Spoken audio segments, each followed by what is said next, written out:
the demise of net neutrality isn't the biggest threat to the cord-cutting movement. With the Federal Communications Commission, FCC, poised to dismantle net neutrality rules next month, it's easy to get caught up in predictions of an internet doomsday. You might have seen, for instance, the mock-up of an internet service plan that charges extra for access to popular web services, or the claims that an internet company could block unfavorable political opinions from appearing online. Without strong net neutrality rules, the fear is that cable, telecom, and other internet service providers will become powerful gatekeepers, deciding what you see and how much you'll pay to see it. This of course would have dire implications for anyone looking to cancel cable TV in favor of cheaper streaming video services. Comcast and other providers have denied that they'll ruin the internet in such dramatic fashion, but the reality is that they don't have to. Under the current FCC, these companies have already been granted a more insidious form of gatekeeper power, one that gives their own video services an unfair advantage. To understand the real risk cord cutters face under net neutrality, it helps to look at a few interconnected events that have occurred since last year. The first came in October 2016, when Comcast started enforcing 1 terabyte data caps in more markets. This was a more generous limit than the 300 gigabytes that Comcast had been testing, but meanwhile the surcharge to retain unlimited data ballooned, from $30 per month to $50 per month. 4 months later, the FCC stopped investigating a practice called zero rating, in which internet providers would exempt certain services from counting against customers' data caps. Although the current net neutrality rules don't explicitly forbid zero rating, former FCC Chairman Tom Wheeler wanted to examine the practice on a case-by-case basis. The thinking was that if internet providers like Comcast and Verizon offered their own streaming services, perhaps they shouldn't be allowed to wield data caps as a weapon against competitors. Whether the FCC had the authority to forbid these practices became a moot point when the current commission, under Chairman Ajit Pai, abandoned all zero-rating investigations. Finally, in late September, Comcast started offering a video service called Xfinity Instant TV to its cable internet subscribers. Compared to other streaming TV bundles, such as Sling TV and YouTube TV, Comcast's service is an inferior value, but it does have one unique hook. Instead of streaming over the public internet, Xfinity Instant TV uses a managed portion of Comcast's own network, which doesn't compete with other services for bandwidth and doesn't count against customers' data caps. Comcast can likely get away with this by classifying Xfinity Instant TV as a Title V television service, just like regular cable TV.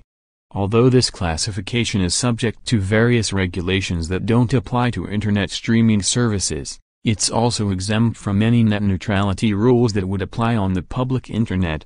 In the past, Comcast has used Title V to justify unlimited video streaming to Xbox consoles for cable subscribers.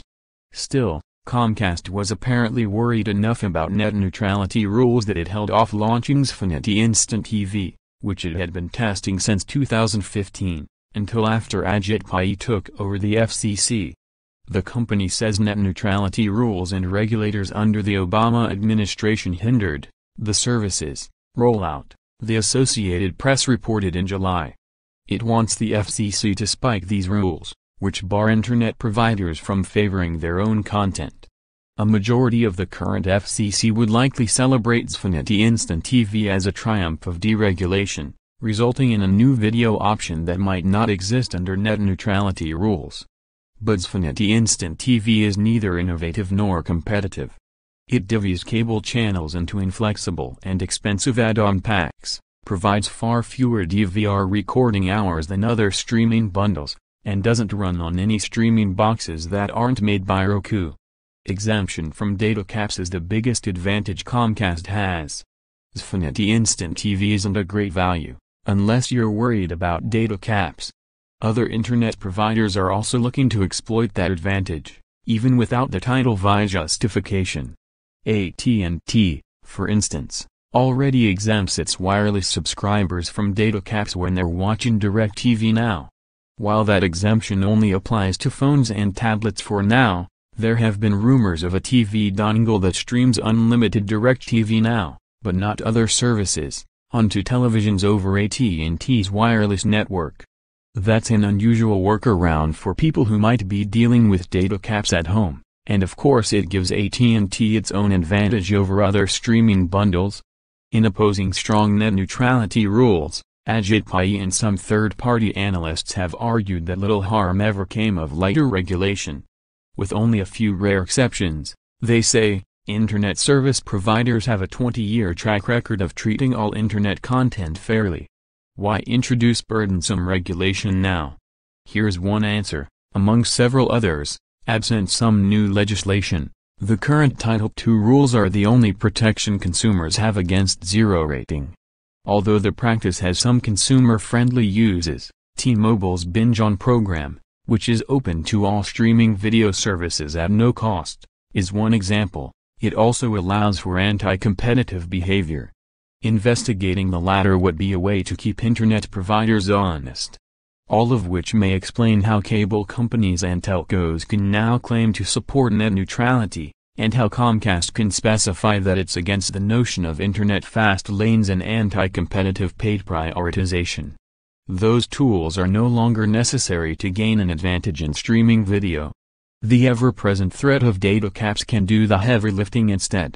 The FCC already signaled back in February that it's okay with this.